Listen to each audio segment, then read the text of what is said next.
વિદ્યાર્થી મિત્રો, ધોરણ 12 ગણિત પ્રકરણ 1 એની અંદર આપણે પ્રક્રિયા સ્વાધ્યાય સુધી પહોંચ્યા હતા. આજે આપણે પ્રક્રિયા સ્વાધ્યાયના દાખલા જોઈશું. પ્રક્રિયા સ્વાધ્યાય 1 એનો પહેલો દાખલો છે. જેટલા દાખલા સિલેબસમાં આવતા હોય છે એ પ્રમાણેના જ જોવાના છે. એમાં પહેલો દાખલો છે એફ આરથી આર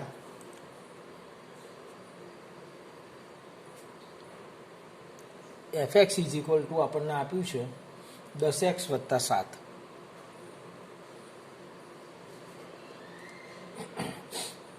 અને g આરથી આર શોધો જેથી આપણને કન્ડિશન આપી છે કે GOF એટલે f અને g નું સંયોજિત વિધેય હોય એ જ FOG અને એ બંનેની ઇક્વલ વેલ્યુ હોય અને એ તદેવ વિધેય હોય એટલે કે IR હોય. હવે અહીંયા આગળ આપણે વાત કરીશું. દાખલા તરીકે વિધેય f આપ્યું છે આરથી R, fx is equal to આપ્યું છે 10x + 7 અને g વિધેય આપણે શોધવાનું છે. હવે FOGની વાત કરીએ તો એ પણ આરથી આર થશે. FOGX ઇઝ ઇક્વલ ટુ શું થાય તો કે f ઓફ gx. gx આપણે જાણતા નથી પણ આપણને gx બરાબર તમે m ધારી લો અથવા gx નું gx જ રાખો. હવે FOGX છે એના બરાબર IR છે તો FOGX ની જગ્યાએ IRX લખીશું. f ઓફ gx તો 10 ગુણ્યા x ની જગ્યાએ gx મૂકવાનું +7. તદેવ વિધેય હોય તો આની IRX ની કિંમત તો x જ થાય કારણ કે x ના ઘટકો એક સાથે સરખાય. 10 ગુણ્યા gx + 7. આ 7 છે ના બદલાઈ દો તો x - 7 બરાબર 10 ગુણ્યા gx. 10 ભાગાકારમાં લાવી દઈએ તો x - 7 ભાગ્યા 10 gx. માટે g આરથી R gx is equal to x - 7 / 10 મળે. આ તો આપણો પહેલો દાખલો. બીજો દાખલો કોર્સમાં નથી. હવે આપણે વાત કરીશું ત્રીજા દાખલાની. તો ત્રીજો દાખલો આ પ્રમાણે છે. વિધેય f આરથી R fx is equal to x² - 3x + 2 દ્વારા વ્યાખ્યાયિત છે. તો f ઓફ fx શોધો. f ઓફ fx શોધવાનું છે. અહીં વાત કરું f of fx is equal two f of fx ની કિંમત મૂકીએ તો x² - 3x + 2. આ fx ની કિંમત મૂકી દીધી. હવે આખાને તમે એમ વિચારો તો f ઓફ m એટલે m² - 3m + 2 થાય. m² એટલે આખી કિંમતનો વર્ગ.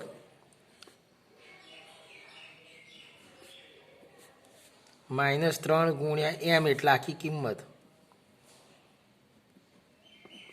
અને છેલ્લે +2 એમને એમ. હવે સિમ્પ્લિફાઈડ કરીએ તો a² + b² + c² + 2ab + 2bc + 2ca નું વિસ્તરણનું સૂત્ર હોય પહેલા પદનો વર્ગ એટલે x⁴ વત્તા બીજા પદનો વર્ગ 3નો વર્ગ 9 9x² વત્તા ત્રીજા પદનો વર્ગ 2નો વર્ગ 4 પ્લસ માઇનસનો ગુણાકાર -2 ગુણ્યા 3 3 દુ 6 x³ પ્લસ માઇનસનો ગુણાકાર -3 દુ 6 દુ 12 x. પહેલું ત્રીજું પ્લસ પ્લસ છે એટલે પ્લસ 2 દુ 4 x² માઇનસ આનું વિસ્તરણ તો 3x² માઇનસ માઇનસ પ્લસ 3 તરી 9x -3 દુ 6 વત્તા 2. હા સાહેબ, હા એક જ મિનિટ, કંઈ નહીં, અને વત્તા 2. હવે આનું સિમ્પ્લિફિકેશન કરીએ તો x⁴. હવે x², xના ઘનવાળા પદો 1 છે એટલે -6x નો ઘન 9x² અને 4x², 9 ને 1 10 ને 3 13x² થયા, 13માંથી 3 જાય તો 10x². પછી વાત કરીએ x વાળા પદોની તો -12x વત્તા 9x, -12 વત્તા 9, 9 પછી 10 11 ને 12 તો -3x. અને બીજી વાત કરીએ તો 4 ને 2 6 માંથી 6 જાય તો 0. તો આ થયું આપણું 2 નો વર્ગ 4, 3 દુ -6 અને 2.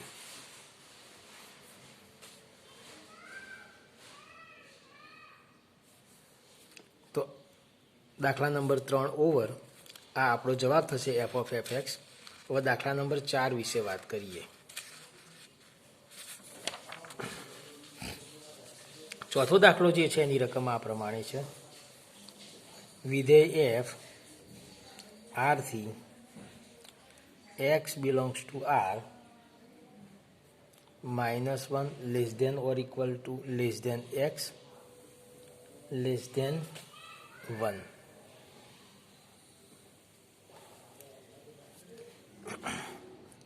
fx is equal to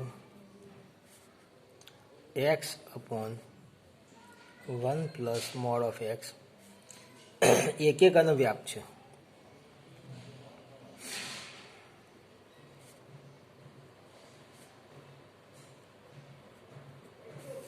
સૌથી પહેલા આપણે એક માટે વાત કરીશું. તો એક માટે વિચારીએ કે ભાઈ x ગ્રેટર દેન 0 હોય અને y પણ ગ્રેટર દેન 0 હોય એવી કોઈ બે કિંમત કમ્પેર કરીએ જેથી fx is equal to fy છે. fx x ગ્રેટર દેન 0 હોય તો x નીચે 1 પ્લસ x આવું થશે, y નીચે 1 પ્લસ y થશે. આનું સાદરૂપ આપીએ તો આનો ચોકડી ગુણાકાર કરીએ તો x એકા x વત્તા xy, અને સામે ગુણાકાર કરીએ તો xy વત્તા y. xy કેન્સલ થશે તો x is equal to y થઈ જશે. એટલે અહીંયા આગળ fx is equal to fy implies x is equal to y થાય છે. તો બીજી વાત કરું છું. x લેસ ધેન 0 અને y લેસ ધેન 0 હોય તો શું થશે? તો fx is equal to fy. fx એટલે શું થશે? તો કે ભાઈ x ઋણ છે તો x નીચે 1 માઇનસ x થશે. માનાંક x બરાબર માઇનસ x થાય કારણ કે x લેસ ધેન 0 છે.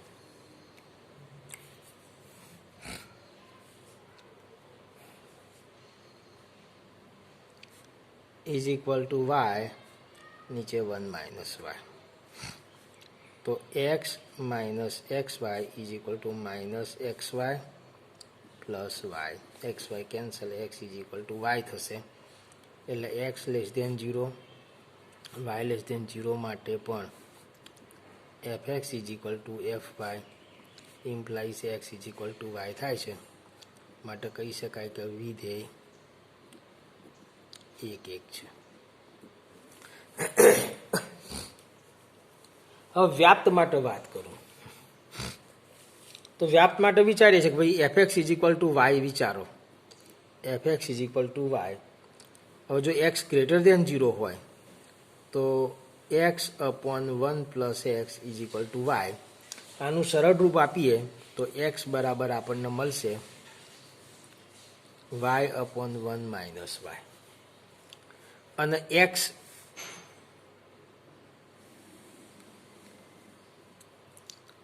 x લેસ ધેન 0 હોય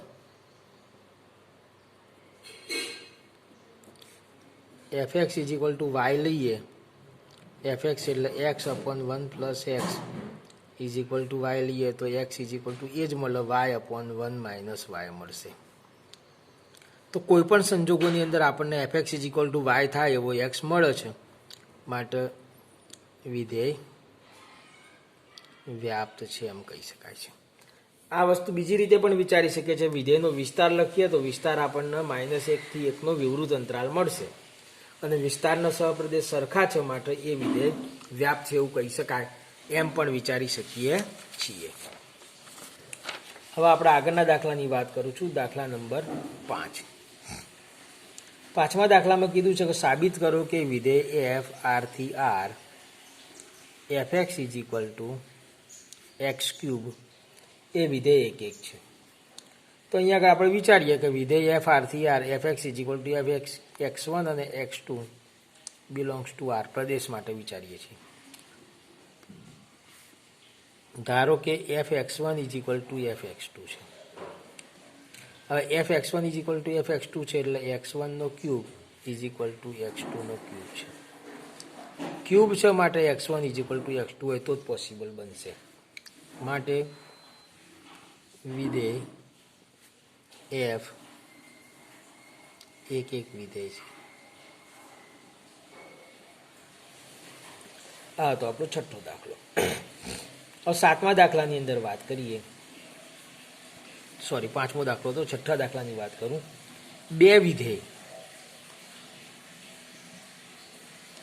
પહેલું વિધેય એફ એન થી ઝેડ છે અને બીજું વિધેય જી છે ઝેડ થી ઝેડ. એના ઉદાહરણ આપો જેથી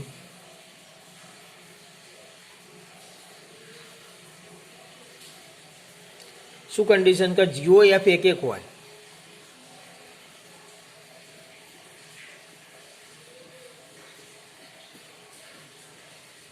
પરંતુ જી એક એક ના હોય.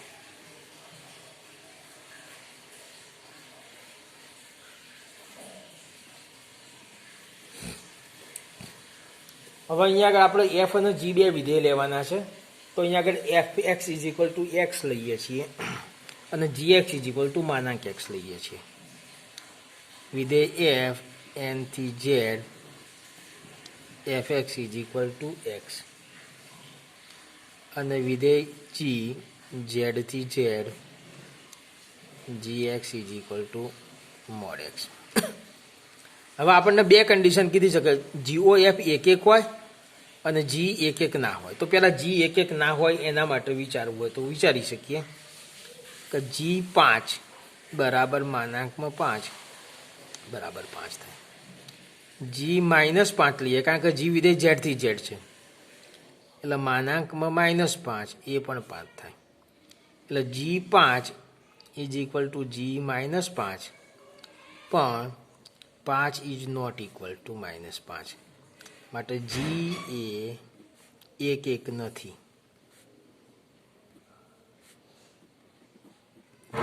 ચલો આ તો ખ્યાલ આવી ગયો. હવે આપણે વાત કરીશું જીઓ એફ વિધેયની. તો જીઓ એફ વિધેય એ એફના પ્રદેશથી એટલે એનથી જીના સહપ્રદેશ એટલે ઝેડનું વિધેય થશે. G o f x is equal to g of f x. F x બરાબર તો એક્સ છે અને જી એક્સ એટલે મોડ એક્સ થશે.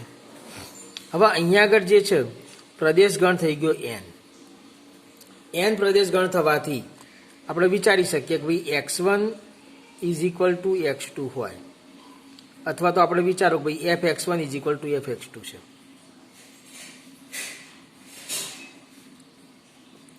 તો mode of x1 is equal to mode of x2 છે. અહીંયા આગળ આપણે mode of x1 is equal to mode of x2 હોય તો x1 બરાબર x2 જ થવાના કારણ કે પ્રદેશ ગણ n છે. એટલે કે n ગણની અંદર તો ધન જ કિંમતો છે એટલે ધનનો માનાંક તો ધન જ રહેવાનો છે એટલે ઋણ કિંમત વિચારવાનો પ્રશ્ન થશે જ નહીં. એટલે જીઓ એફ વિધેય છે એ એક એક વિધેય છે.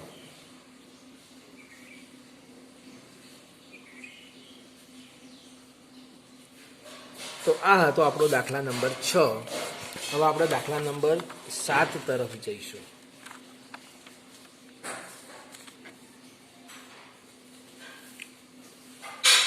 સાતમા દાખલામાં પણ એવી જ રીતનું છે.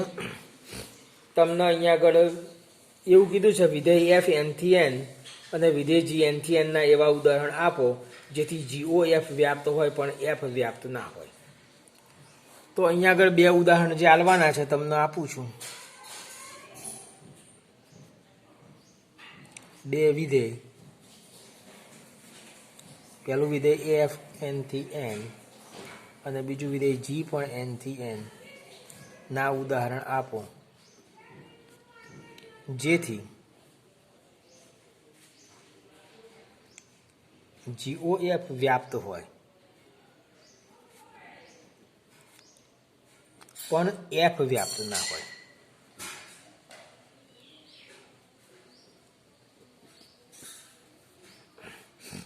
અહીંયા આગળ દાખલા તરીકે વિધેય F ઉદાહરણમાં લઈશું n થી n fx = x+1 અને વિધેય g લઈશું n થી n gx = આ x+1 છે એટલે એમાંથી એક ઓછું કરીએ x - 1 અને 1 જો x = 1 હોય તો 1 અને બાકીના સંજોગોની અંદર x 1 થી મોટો હોય તો 1 - 1. હવે અહીંયા આગળ જુઓ, પહેલાં તો f વ્યાપછકની એની વાત કરું તો પહેલો વિધેય f માટે વિચારીએ તો f n થી n fx = x+1. હવે અહીંયા આગળ વિધેયનો વિસ્તાર વિચારીએ તો તમને 2 3 આ રીતે મળશે અને સહપ્રદેશ લઈએ તો n છે એટલે RF અને સહપ્રદેશ સમાન નથી માટે f વ્યાપ્ત નથી. અહીંયા આગળ એક ઘટક એવો છે જે વિસ્તારમાં નહીં આવતો પણ સહપ્રદેશમાં છે એટલે સહપ્રદેશના ઘટક એક માટે પ્રદેશમાં કોઈ ઘટક મળતો નથી એવું વિચારી શકાય. તો પહેલી વસ્તુ આ વિચારીએ આપણે ભાઈ ચલો ભાઈ વિધેય f છે એ વ્યાપ્ત નથી. બરાબર. હવે આપણે GOFની વાત કરીએ તો GOF એ fના પ્રદેશથી એટલે n થી gના સહપ્રદેશ એટલે n નું વિધેય મળે છે. તો GOF xની વાત કરું તો શું થશે તો કે ભાઈ g of fx એટલે g of fx ની કિંમત થશે x+1. હવે x+1 જો x > 0 હોય તો x+1 - 1 એટલે x મળે. બરાબર છે. અને x 1 હોય આ x > 1 માટે અને x = 1 માટે 1 થશે. એટલે આનો જો વિસ્તાર વિચારવામાં આવે જો x = 1 હોય તો 1 મળવાનો, 1 થી મોટા માટે એનો જ જવાબ એટલે 2 3 આ રીતે મળવાનું. એટલે RF = સહપ્રદેશ થયો ભાઈ માટે વિધેય GOF વ્યાપ્ત છે. આ હતો આપણો દાખલા નંબર 7. હવે આપણે દાખલા નંબર 8 વિશે વાત કરવી છે.